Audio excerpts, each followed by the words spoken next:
పుట్టినట్టు నా కొరకు ఆ చూకి అందలేదు ఇంతవరకు వచ్చింది గాని ఈడు ఒంటి వరకు వేధించలేదు నన్ను జంట కొరకు చూశాక ఒక్కసారి ఇంత వెలుగు నా వంక రాను అంది కంటి కునుకు ఈ అల్లరి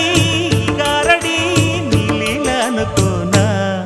నీ పేరు ప్రేమ అవునా ఇవాళే నిన్ను పోల్చుకుందా